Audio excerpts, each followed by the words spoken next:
Bonjour, bienvenue dans ce nouvel épisode de Riposte, Riposte 4, qui pourrait être intitulé « Ni déficit, ni surcoût et analyse des propositions ».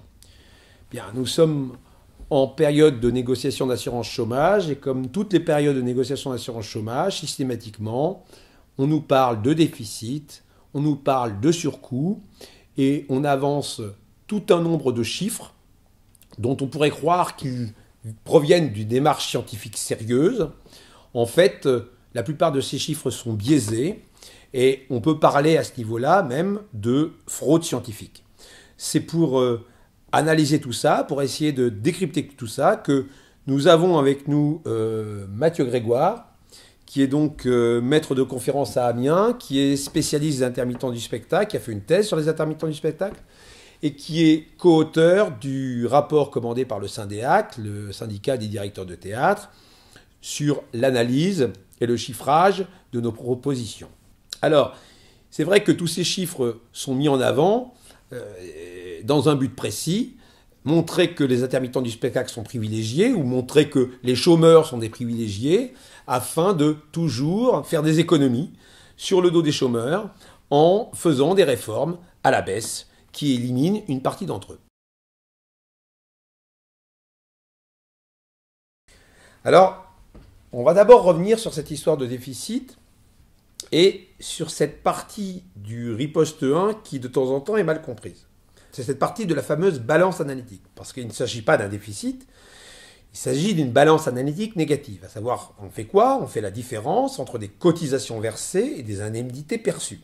Eh bien, si vous prenez n'importe quelle catégorie de chômeurs, vous arriverez toujours à une balance analytique négative. Si vous êtes au chômage, au moment où vous êtes au chômage, même si vous êtes au chômage, que vous venez d'un CDI, bien, vous percevez des indemnités, et donc, par définition, c'est négatif pour l'assurance chômage. Comme l'a dit Michel Sapin à l'Assemblée nationale, le chômage est structurellement déficitaire. Alors, à propos de cette balance analytique, qui est pour nous de 1 milliard d'euros, moins 1 milliard d'euros, on la rapproche toujours du déficit général qui est de 4 milliards. Et donc, on parle de 1 milliard sur 4 milliards. Et aussi, on entend, les intermittents sont responsables de 1 milliard sur 4 milliards. Autrement dit, les intermittents sont responsables de un quart du déficit général. Alors, Mathieu Grégoire, que peut-on penser de cette comparaison entre ces deux montants? Disons que c'est une manière démagogique de présenter les choses. Ce serait un scandale si les intermittents représentaient un quart des dépenses de l'Unédic. Si une si petite population représentait un quart des dépenses de l'Unédic. Mais ça n'est pas vrai.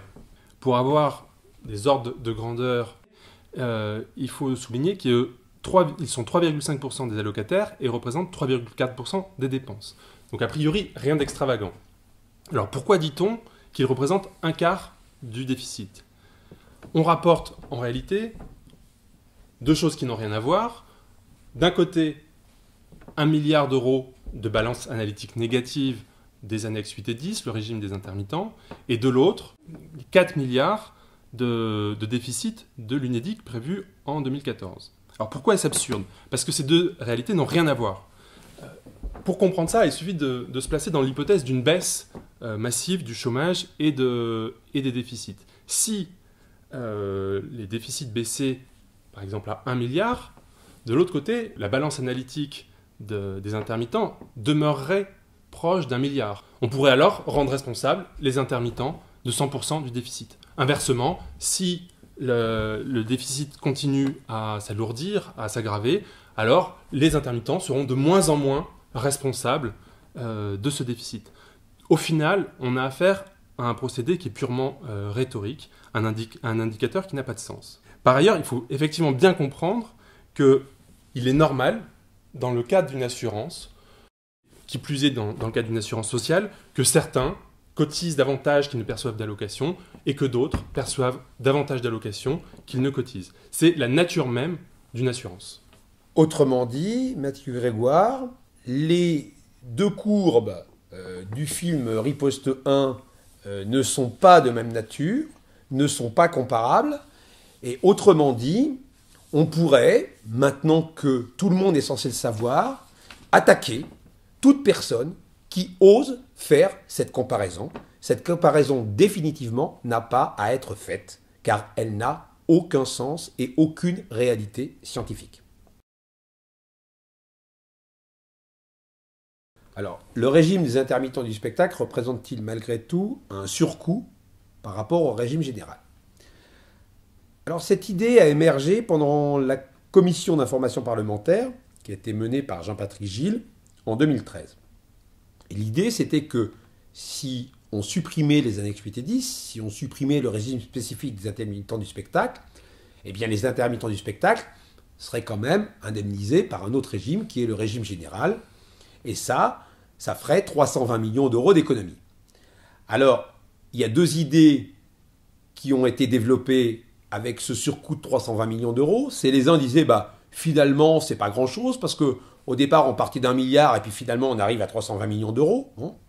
Et puis, il y a le MEDEF, qui s'est servi de cette idée-là pour dire, voilà, les 320 millions d'euros, c'est le surcoût de la culture.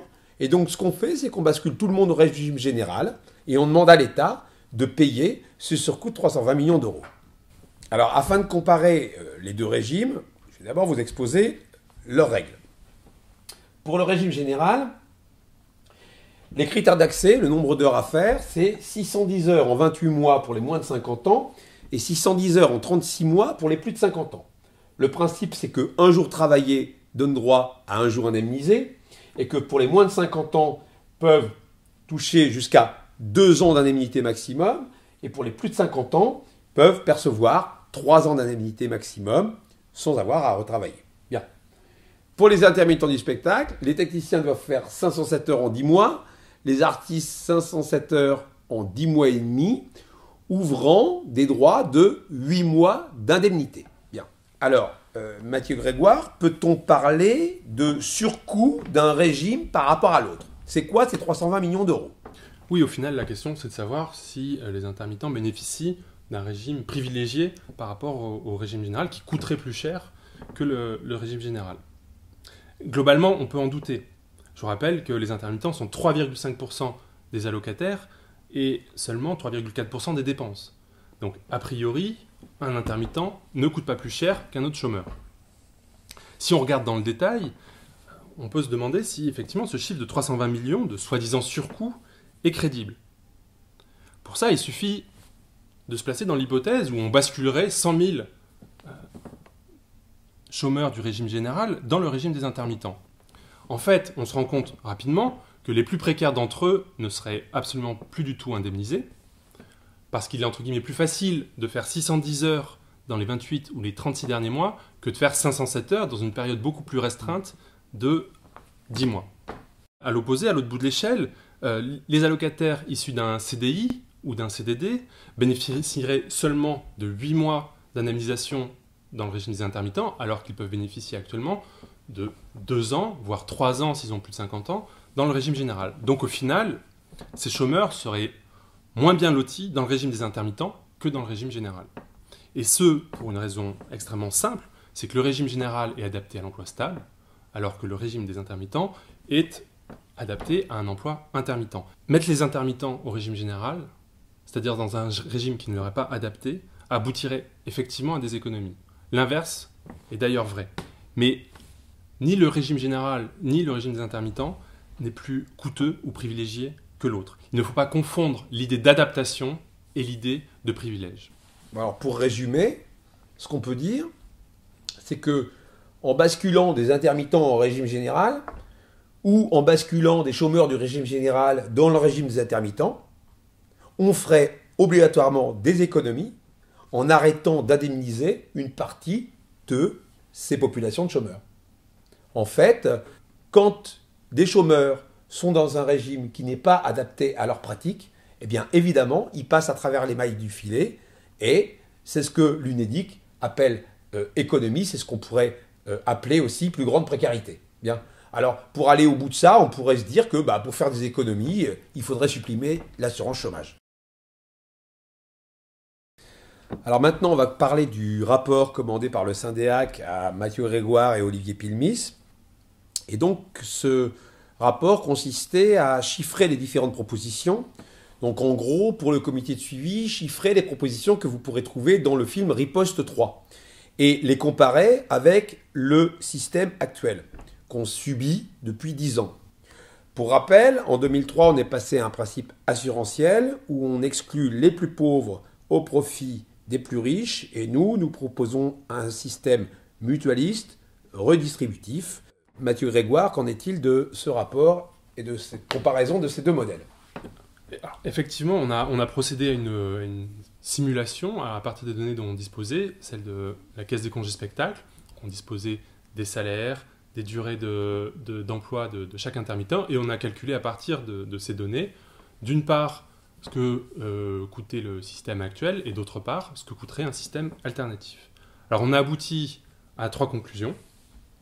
La première conclusion, c'est qu'en revenant au principe de la date anniversaire, en fixant le seuil à 507 heures en 12 mois et plus 10 mois ou 10 mois et demi, on augmentait seulement le nombre d'intermittents indemnisés de 3,9%. La seconde conclusion de l'étude, c'est de montrer que ce que les partenaires sociaux considèrent généralement comme le levier privilégié pour éliminer un certain nombre d'intermittents, c'est-à-dire le seuil à partir duquel on est éligible à l'assurance chômage, les 507 heures, en réalité, joue très mal cette fonction. Ce qu'on observe, c'est que en durcissant ces règles, on occasionne beaucoup plus d'exclusions, certes, mais d'exclusions ponctuelles. Des personnes qui sont exclues de l'indemnisation pendant 1 mois, 2 mois, 10 mois. Mais pas tellement d'exclusions définitives. Autrement dit, ce qui se passe, c'est qu'avec ce levier, en durcissant ce levier, on augmente la précarité, on augmente la difficulté, la discontinuité dans l'accès à l'indemnisation chômage des intermittents, et on ne régule pas définitivement, disons, le nombre d'intermittents. De ce point de vue, le modèle revendiqué par le comité de suivi génère beaucoup moins de précarité. Le nombre d'intermittents qui connaissent une rupture provisoire d'indemnité est 70% plus élevé dans le système actuel que dans le régime revendiqué. Donc la troisième conclusion de cette étude, c'est que le modèle du comité de suivi, le modèle alternatif, n'est pas plus coûteux que le modèle actuel d'indemnisation. Selon les paramètres qu'on choisit pour le principal dispositif d'économie, qui est un plafond de cumul de l'indemnité et du salaire des intermittents, on obtient soit un niveau équivalent de coût, soit, avec les paramètres les plus sévères, 100 millions d'euros d'économie par an.